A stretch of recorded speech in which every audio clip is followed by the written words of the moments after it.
अनाथों की माँ। एक गांव में अनीता नाम की औरत रहती थी। उसका बालपन बहुत नाजुक हालातों से बीता था। वह कभी स्कूल नहीं गई थी। उसकी माँ ने उसका विवाह भागलपुर में छोटे किसान से कम उम्र में ही शादी कर दी थी। उस काल में शादी कम उम्र में हो जाती थी। उसके ससुराल वाले इतने अच्छे नहीं थे। सास उसे हमेशा दोष देती थी। उससे दिन भर सारा काम करवा लेती थी और खाने के समय उसे बासी खाना देती थी। उनका पति रमेश भी उसकी कोई बात नहीं सुनता और उस पर हर छोटी मोटी बात पर चिल्लाता था। वह जब अकेली रहती थी तब बहुत रोती थी। कुछ महीने बाद अनीता गर्भवती हुई। उस वक्त उसे आराम, अच्छा खाना, प्यार और देखभाल की बहुत ज़रूरत थी। लेकिन उसके ससुराल वालों ने उसे ऐसी जगह रहने पर मजबूर किया कि जहां जानवरों को बांधा जाता था। फिर कुछ दिन बाद उसने तबेले में ही एक बेटी को जन्म दिया। बेटी बहुत सुंदर थी। लकी कन्या होने की वजह से घर के सब लोग उस पर नाराज हो गए। उनको लड़का चाहिए था और हो गई लड़की। इसमें अनीता का क्या कसूर था? अनीता की सास उसे कहने लगी कि हमें तो लड़का चाहिए था, पर जो किस्मत में नहीं था वह कैसे मिलेगा। अनीता को पौष्टिक खाना तो दूर, उसे रोज खाना भी नहीं मिलता था। फिर भला वह अपनी बच्ची को दूध कैसे पिलाती। भूख से व्याकुल होकर अनीता को चक्कर आने लगे। एक दिन अनीता अपनी लड़की को लेकर उसके मायके पहुंची और उसने उसके साथ हुए सारे अत्याचार अपने माता पिता को बताए, पर उनके माता पिता ने उसे अपने साथ रखने से इनकार कर दिया। उसके माता पिता उसे फिर से ससुराल जाने के लिए कहने लगे। अनीता की माँ उसे कहा कि अब तेरा मायका तेरा नहीं रहा, अब तेरा ससुराल ही तेरा घर है, तू ससुराल जा। ऐसी बातें सुनकर वह चौंक गई। उसको कुछ समझ में नहीं आ रहा था। फिर अनीता अपने मायके से निकली, पर उसको उसके ससुराल जाने की इच्छा नहीं हुई। अनजान रास्ते पर अपनी बच्ची को लेकर दिन भर वह चलती रही। शाम हो गई। वह प्यास और भूख से व्याकुल हो गई। जैसे जैसे रात होने लगी वैसे वैसे उसको डर लगने लगा। उसके पास खाने के लिए कुछ भी नहीं था। चलते चलते वह स्टेशन पर पहुंची। स्टेशन में उसे सुरक्षित नहीं लग रहा था। उधर बुरे किस्म के आदमी घूम रहे थे। उनको देखकर वह बहुत घबरा गई। आखिरकार उसने विचार किया कि सबसे सुरक्षित जगह तो रात को शमशान ही होगा, क्योंकि उधर लुटेरे और डाकू जिंदा तो नहीं आएंगे। सब शमशान में जाने से डरते हैं। फिर वह शमशान की ओर चली गई। उसने इधर उधर देखा तो उसको सब चिताएं जलते हुए दिख रहे थे। कुछ चिताएं जल के ठंडी हो चुकी थी। जिंदा लोगों ने उसे मरे हुए लोगों की दुनिया अच्छी लगी। उसे बहुत जोर से भूख लग रही थी और डर भी लग रहा था। उसकी बच्ची अचानक जोर जोर से रोने लगी। फिर उसकी बच्ची को देखकर वह भी रोने लगी। अनीता अपनी बच्ची से कहने लगी कि शांत हो जा मेरी बच्ची, मैं कैसी माँ हूँ कि मेरी बच्ची की भूख भी मिटा नहीं सकती। उसने आजू बाजू देखा तो उसे चिता के पास एक आटे का गोला दिखा और उसने उस आटे के गोले से 2 मोटी रोटी बनाई। चिता की लकड़ियों पर उसने वह रोटी सेकी और खाई।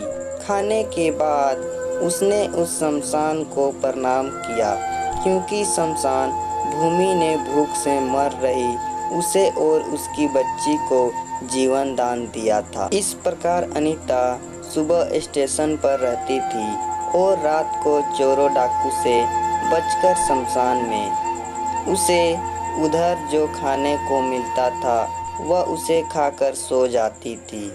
एक दिन सुबह स्टेशन पर वह अपनी बच्ची को एक जगह बिठाकर पास के नल से पानी पीने चली गई। फिर पानी पीने के बाद जब वह वापस आई तब उसकी बेटी उधर नहीं थी। वह रोने लगी और चिल्लाते हुए बोली, हे भगवान, मेरी बेटी को कौन उठाकर ले गया? उसके बिना मैं क्या करूँगी? उसने उसे बहुत ढूंढा पर उसे वहाँ कहीं नहीं मिली। कितने दिन से अनीता अपनी बेटी के लिए रोए जा रही थी। उसकी हिम्मत टूट गई थी। वह जब जब सोचती कि मेरी छोटी सी बच्ची को कैसा लग रहा होगा, वह किस हालत में होगी, ऐसी बातें सोचकर उसका मन बैठ जाता। एक दिन उसने देखा कि 4-5 बच्चे स्टेशन पर भीख मांग रहे थे। वह सब अनाथ थे। उनका आगे पीछे ख्याल रखने वाला कोई नहीं था। अनीता को उन अनाथ बच्चों में अपनी बेटी दिखाई देने लगी। उसकी बच्ची की याद मिटाने के लिए उसने उन बच्चों को अपने पास बुलाया और उनको अपने बच्चे की तरह प्यार करने लगी। स्टेशन पर भीख मांगकर खाना खिलाने लगी और उनका ख्याल रखने लगी। वह सब बच्चे उसे माँ कहने लगे। सब बच्चे अनीता के आसपास रहने लगे। धीरे धीरे अनीता के पास 10 से 12 बच्चे रहने लगे। अब वह सब बच्चों की माँ बन गई थी। बच्चों की संख्या बढ़ने के कारण उस छोटे स्टेशन पर भीख मांगकर गुजारा करना कठिन हो रहा था। अनीता सब बच्चों को लेकर बड़े शहर में चली गई। उधर कई लोगों ने उनको देखा और जाना कि कैसे अनीता अनाथ बच्चों की सेवा करती है। लोगों ने उसके काम की तारीफ की। कुछ अच्छे लोगों ने पैसे जमा करके उन सब बच्चों के रहने, खाने पीने और पढ़ाई की व्यवस्था की। उनके लिए घर और स्कूल की निर्माण की और धीरे धीरे अनीता के पास 1000 बच्चे हो गए। वह सबकी माँ थी और वह सब बच्चे उसके खुद के बच्चे बने। हर माँ बाप की तरह अनीता ने उसके पास आने वाले हर अनाथ बच्चे पर पालन पोषण और शिक्षा में कोई कमी नहीं छोड़ी। उनमें से कुछ बच्चे डॉक्टर, प्रोफेसर, इंजीनियर और देश के अच्छे नागरिक बने।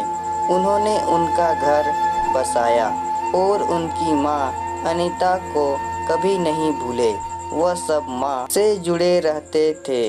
अनीता के काम को चारों ओर से प्रसिद्धि मिली। उसे शहर में उसके अनुभव बताने के लिए बुलावा आने लगा। अनीता अब कमज़ोर औरत नहीं बल्कि एक बहादुर औरत बन गई थी। इतना सब होने के बाद भी अनीता जब सोती थी तब उसे उसकी बेटी की याद हमेशा आती थी। वो अपनी बेटी को कभी भुला नहीं पाई थी। एक दिन अचानक कुछ लोग 12 वर्ष की लड़की को लेकर अनीता के पास आश्रम आए। वह लोग अनीता को कहने लगे कि इसके माता पिता इस दुनिया में नहीं है। इस बच्ची को आप अपने पास रखोगी क्या? अनीता ने ध्यान से उस बच्ची को देखा कि उसके माथे पर वही निशान है जो उसकी बच्ची को भी था। उसने जब बड़े ध्यान से उसका चेहरा देखा तो वह समझ गई कि यह मेरी गुम हुई बच्ची ही है। अनीता अपनी बेटी को देखकर बहुत खुश हो गई। उसने उसको गले से लगाया। उसको उसका गुम हो गया जीवन फिर से मिला। अनीता को ऐसा लगा कि उसने दूसरों के बच्चों को पाला, उनकी रक्षा की तो भगवान ने बदले में उसकी बच्ची को सुरक्षित रखा। तो दोस्तों, वीडियो पसंद आए तो वीडियो को लाइक करें और साथ ही साथ चैनल को सब्सक्राइब भी कर दें।